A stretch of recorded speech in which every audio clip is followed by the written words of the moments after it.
Well, thanks for checking out this video. And we are continuing our series on checking out online churches funnels. And I got my friend with me, Chris Tripputi of creativechurch.co.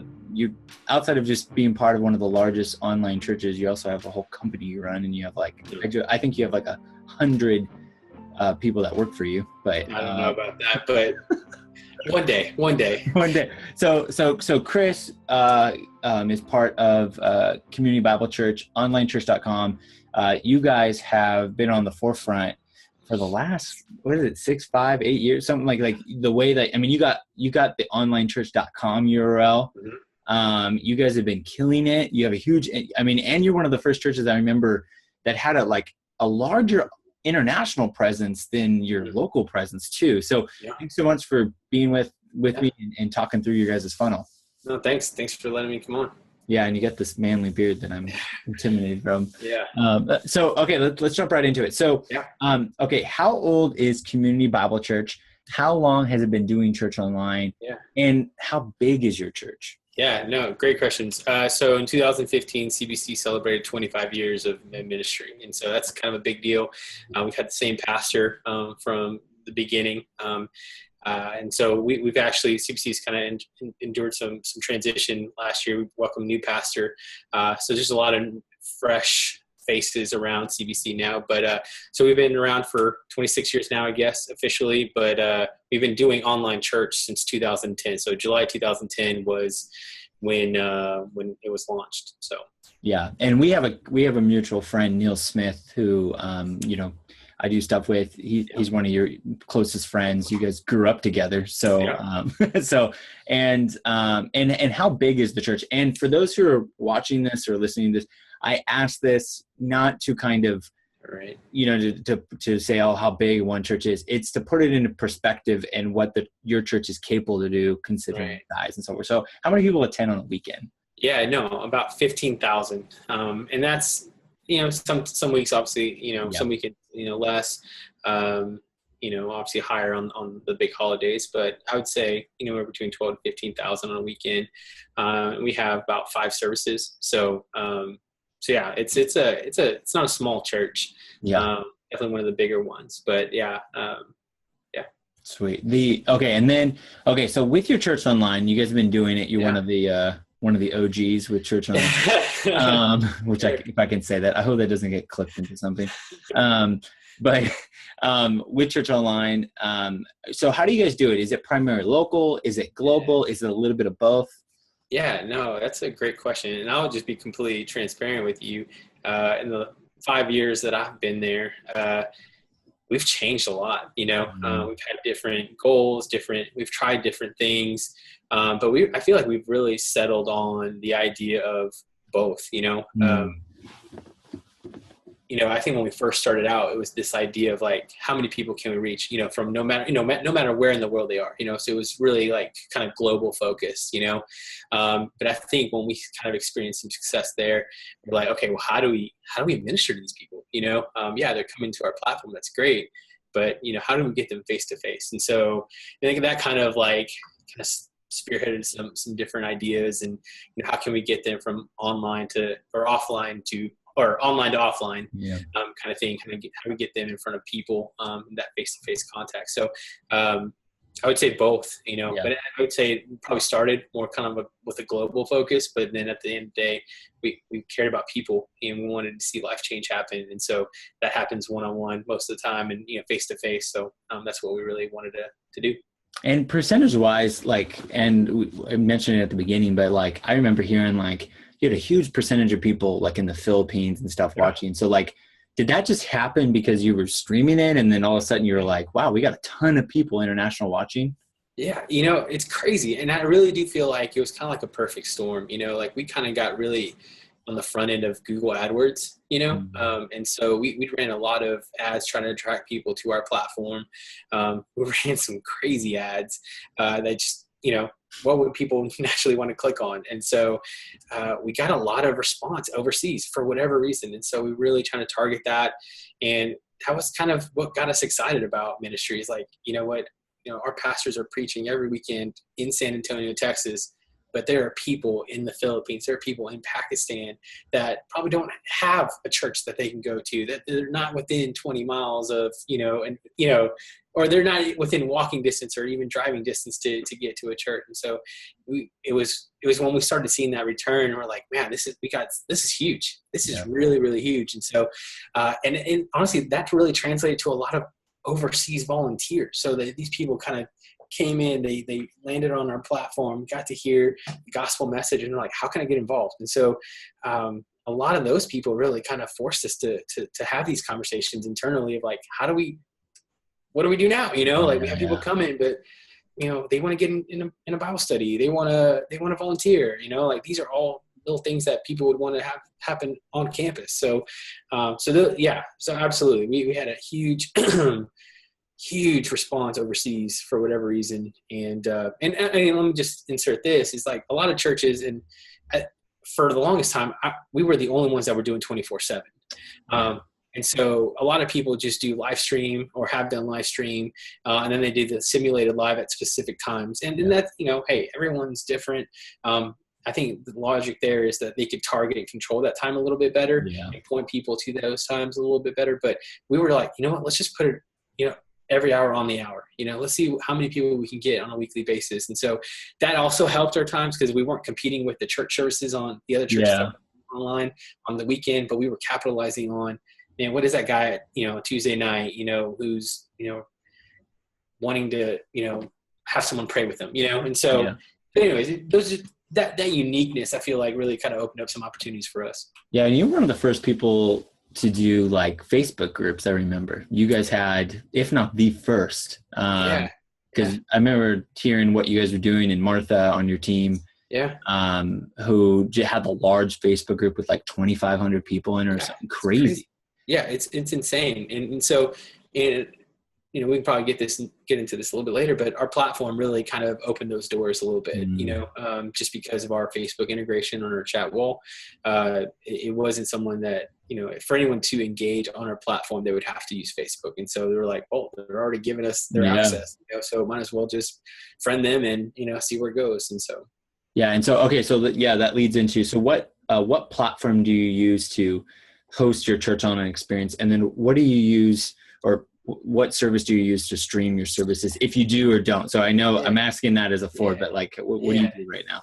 Yeah, we've used Media Social since the very beginning, and it's been a great platform for us. And one of the things that we love about Media Social is the Facebook integration. I mentioned to you just a few seconds ago that for someone to engage on our platform, whether it's comment, whether it's to request a prayer, prayer request, or you just get someone's attention, they have to log in through Facebook. And so automatically we have an opportunity to friend them on Facebook. And so it just kind of like really opens up a lot of opportunity to connect with people. Instead of just kind of like, hey, what's your name? You can type in whatever, so there's a little bit more work on the front end, to kind of break those barriers a little bit. With Facebook, it kind of leaves you a little open. So. Yeah. I mean, Media Social it's a Facebook app. So you have all this data that's very unique. And I bet there's pros and cons to that, but I know that was early on, you can get a lot from the individual. So that's a very compelling thing about Media Social. I think it's mediasocial.tv for you to sign up. So who do you use for streaming and or hosting in general? Yeah. So we started live streaming about 2 years ago, and we use Media Fusion. And so that dynamic kind of shifted a lot of our conversation a little bit. Because up until that point, we'd been doing simulated live 24/7, 7 days a week. And so now we had like this unique kind of shiny silver object, kind of like, that's like, wow, we get to live stream. People actually get to see what's going on live in the service. And so that kind of like shifted our focus a little bit, because a lot of our volunteers were excited about the real time stuff. And then we even saw that a lot of people wanted this too. So we kind of went along with that whole wave of live streaming, and really enjoyed it. It's been really, really nice. But so Media Fusion does that. And so just real quick with that, you mentioned Media Social analytics. Live stream analytics is kind of a different kind of animal when it comes to that. So the way we count our attendance is a little different just because the two different data points.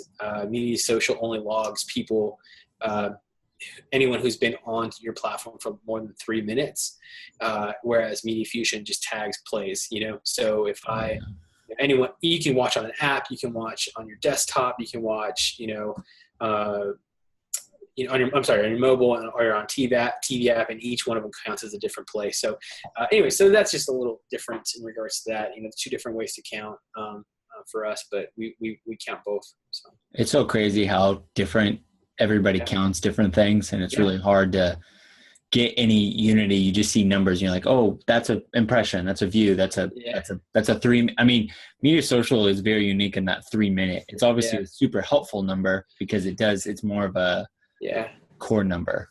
Yeah, no, absolutely. And so then you get to the idea, you start having these conversations like, well, if someone stayed on for 5 seconds, why are we counting them as, someone who attended our service? Well, we felt like 3 minutes was kind of like 3 minutes online is an eternity, And so if someone's actually counting, or catching us, catching our platform, catching our service, they stick around for 3 to 5 minutes. Like, I mean, that's a huge win. You know? So, I really want, for somebody who's watching this and you're doing church online or you're thinking about it, like before you see somebody else, when you see some number floating around, before you compare yourself to that number, you have to figure out how they counted that number, because it's not necessarily bad for them to count it that way, but you got to figure out, you have your own metrics. And what I love about what I always tell people, and I know you do this too, it's just like, however you count, just be consistent. And then that's how you measure, ups and down. And So what does it look like on your guys's going to online church, being part of it, somebody who's been active in it since 2010? And I know there's been different versions of this. I've definitely messed with my funnel a ton since then, since the start. But right now, like ideally, what does a crowd to core strategy look like? Meaning somebody new watching online to somehow expressing everything you want them to do. What does that look like? Yeah. So again, this is something that has evolved, we learn new things, we've tried new things and failed, and we've always had to adjust. And so, we don't have a fancy name for it, but, the way we break it down is like, at the end of the day, we do a lot of work to try to get people to our platform. We leverage Google AdWords, we use Facebook ads, personal invites, whatever the case may be. So we want to draw as many people to the platform, but once they get there, what's next? And so at the end of the day, our volunteers are just incredible people who are welcoming and friendly, and they're reaching out to them on the live wall. They're looking at, Facebook, trying to, add them as friends and trying to make that personal touch. And so once we can get them onto that platform, that's a win. Once we can make that personal touch, that's another win. At the end of the day, we want them in groups. We want them to be involved in a community that of believers that can kind of like ask tough questions and kind of, hey, this is what's really going on in my life, and people that can pray with them. And so that's where I feel like life change really happens, is when you can kind of come along someone, throw your arm around them, and say, what's going on? Like really ask those tough questions. How can we pray for you? Anyways, so that's kind of at the end of the day what we want. And then from that births volunteers. They come and they're like, man, this is my community. I know this person, we've known each other for 6-7 months. I want to get involved. So we have prayer team, we have opportunities for them to get involved, prayer team, hosts, and then with even our volunteers, we have different roles that they can play. So we just have many opportunities for people to get plugged in. So at the end of the day, we want them to be in a group. And then if they want to become a volunteer and that opportunity presents itself, we'll gladly accept them. And, I can't tell you, we've had a lot of volunteers that have kind of done that, that have kind of gone through that process and, stuck around and they love it. People from the Philippines, people who have been with us since 2010, it's so crazy to think that they're still part of our community. They still want to be a part of our community because it's real, they're real friends. And, so I don't know, it's not a fancy name, but that's at the end of the day, what we target, how we approach it. We seem to have a little bit of success with that, but we're not perfect. So. And you guys have even experimented. I don't know if you guys are still doing it or what does it look like, but when you did groups or have done groups in the past, you've launched like a separate Media Social page. where it's like people can live interact. So I thought that was really like just duplicating the experience and having a real time. I know there's probably pros and cons, as you know, somebody who oversaw that knows, but I love that idea of having a separate page too. Yeah, no, absolutely. And just, you bring that up, but we've tried a lot, man. We've had up to, at one point like 4 media social channels, and 4? Yeah, dude, it was nuts, man. So there was a season, no lie. There was a season. Well, so at CBC, we have 2 worship venues. You know, there's the main worship center, and then there's, you know, Central, which, you know, those names kind of change over time. But at the end of the day, there's the big sanctuary, and then there's a smaller one. We started live streaming, we started live streaming in the smaller one because the technology was newer there, and we were able to do that easier. And then once the church saw how cool that was, they were like, well, we need to live stream this service. Well, the problem is the services overlapped. So there was no way to live stream all 3 services in each building. And so guess what? Well, we did 2 channels, and so we branded them 2 different ways.